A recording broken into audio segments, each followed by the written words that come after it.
y'all. Long time no see. The audacity, right?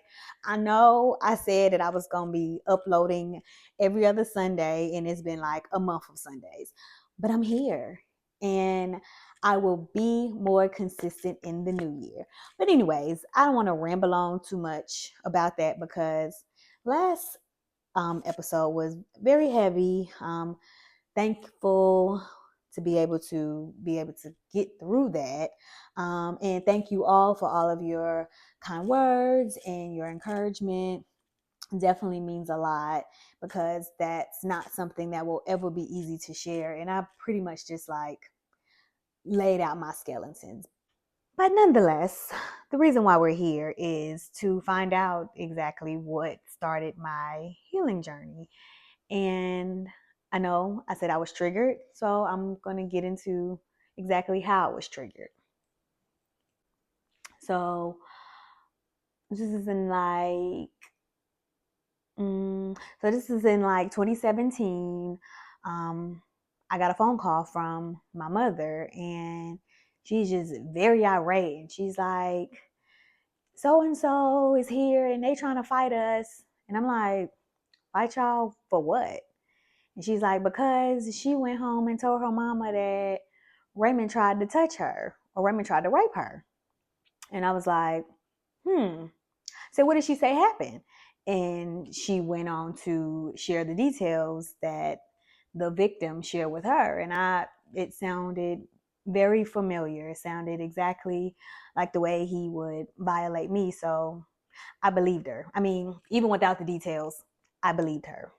So in that moment, she's like, I wish you was here to help us fight. And I'm like, I would not be helping y'all fight because I believe her. Like, if he did it to me, he'll do it to her.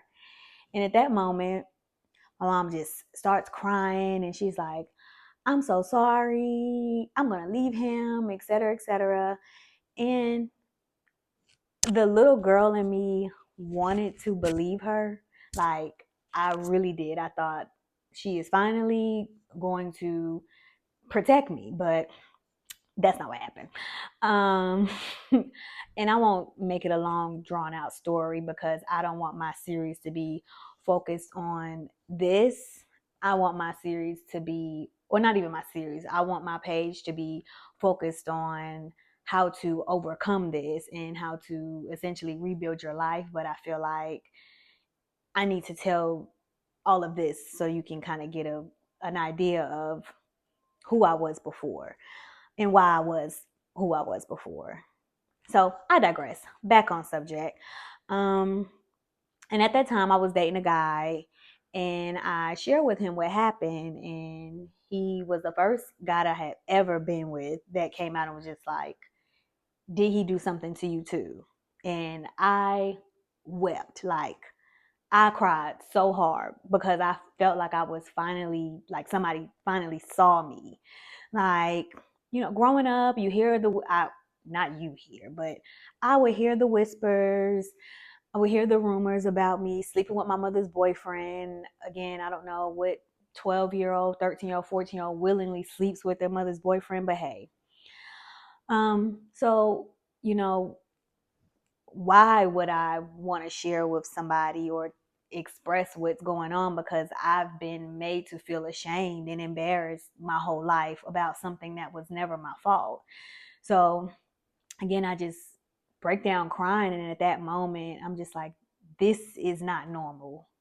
My dynamics with my family is not normal. So because of that, I, started looking to therapy, and I seek a therapist. And it starts a very intensive, trying to find the word for it. I don't know. I can't describe it. It started one hell of a journey. That's what it did. So this was in about 2017. After that, I continued to, have a relationship with my mother in the hopes that she would finally leave him. And throughout this, she's telling me, I'm doing this, I'm leaving him, I'm trying to get myself together. But in reality, she wasn't leaving him. And it wasn't until I confronted her about how she was handling things that she got upset and she blocked me on social media. She blocked me from her phone. And this was in 2018. So I have not had a relationship with my mother since 2018. Fast forward, throughout those years, of course, I've seen her at funerals in passing, but never really a conversation. I did write her a letter one Christmas, just let her know, because I miss my mother, but I just knew that, like, there's just no way I can have a relationship with you while you have a relationship with him. I was really beginning to draw my line in the sand, which takes me to the next incident. So the family, which is the family that I was kind of married into, they are very family oriented. Like, they throw a lot of parties, have dinners, like lots of events, a damn good time. And they were at this time planning the family reunion. And again, he was going to be there. And I don't feel comfortable going to places where he is. And honestly, he should not be invited to any place where children are. And I was just, I put in a family group chat like, hey, I'm no longer going anywhere that a rapist is. And it set the group chat on fire. Okay? It was pissed because kids are in the group chat and there are people that don't know about what happened because, of course, in the Black family, what goes on in the house stays in the house. So it's supposed to be a secret. But I don't give a fuck. Excuse my language. Excuse my language. I don't care because it's not a secret. It should not be a secret.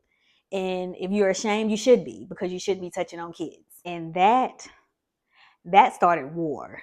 And not war within myself, but war with my family. And I'm saying my immediate family, like my mother, my siblings. It got ugly. But I don't want to go too deep into that today.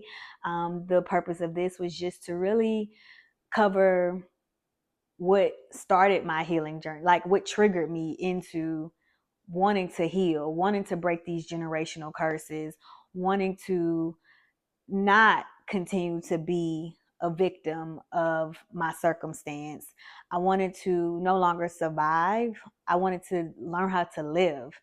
And going through all of that, I realized that I was not living. I have been in survival mode since I was 9. Ever since the first incident happened to me, I strictly was simply doing what I had to do to survive in life. And it's not a good feeling, especially now knowing what it feels like to live. So that is all that I have for you all today. This will be my last video of 2024. We will be starting 2025 in a few weeks. That's hence the holiday sweater. Happy holidays. Merry Christmas, everybody. In 2025, I do want to be more consistent. I plan to be more consistent because I will be more intentional about my YouTube page and what I share, because I'm not doing this for me. I'm doing this for a lot of other people who have experienced something similar, who are afraid to use their voice. I'm here to let you know you don't have to be afraid. And even if you're afraid to lose people, lose them, because better people will come.